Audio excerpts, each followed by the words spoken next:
Loss is extremely difficult, and no one can truly understand it except those who have lived through it. Losing your mother, father, brother, sister, her husband, their children, and your grandchildren all in one day, that's something so painful. No one could bear such a loss all at once. You lose the warmth and tenderness of your family, you lose their voices, everything that belonged to them. You lose your sweet memories and even your home and the grave where they are buried, a place where you can't go to visit them. I miss my loving mother and father, who were always by my side, whether I was upset, happy, or needed anything. They were always there, sharing every moment, no matter what. I miss my brother, who was more than a brother to me. He always supported me and stood by me and helped me endure everything. I miss my compassionate sister, who was like a second mother to me.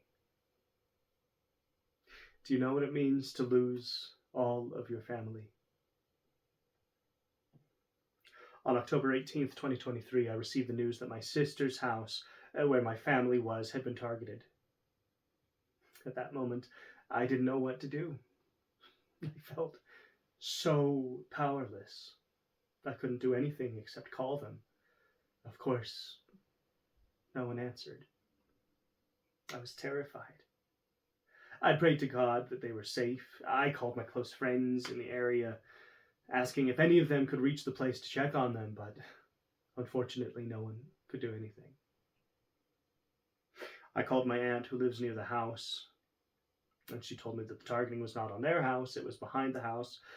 She tried to calm me down, and I felt a little relieved, but the fear still controlled me. I wasn't reassured. My older brother and I gathered and started making calls to other relatives, each one telling us conflicting information about the others. Some said they'd been injured, others were trying to reassure us. After 6 hours, all communication was lost, and we didn't hear anything from anyone. A few hours later, my aunt managed to get to the area, and we stayed in touch with her. That's when the shock hit. That's when she told us, one by one, the names of our family members who had been martyred. Unfortunately, we lost everything we held dear. But the occupation wasn't done with us yet.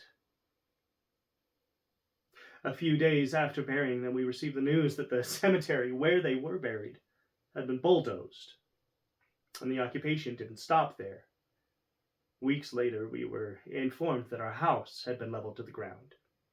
The house where I was born, where I lived my childhood, my life, and my sweet memories. Every corner of it held a special place in my heart. Even though I've shared my story with you, I'm sure no one can truly feel the pain and sorrow that I am going through. To this day, I'm waiting for the war to end so I can be reassured about my family. To this day, I'm waiting for my family to call me. I miss them so much. I had dreams of getting married and making my family proud, especially my father, because he really wanted to see me happy. I wanted to make him happy and name my child after him. He would have been so proud. The last time I saw my family was in June of 2023, and it was the happiest time of my life because it was the first time in years that all of us, me and my siblings, gathered with our parents. They were so happy to see us. Before I traveled, my parents told me, God willing, next time you come, we will rejoice together. But the war stopped everything. And it took the dearest people to my heart.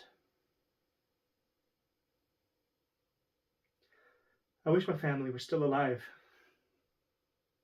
so I could get married and make them happy, gain their approval, serve them with my eyes, and tell them, I love you so much. My dearest family in the world.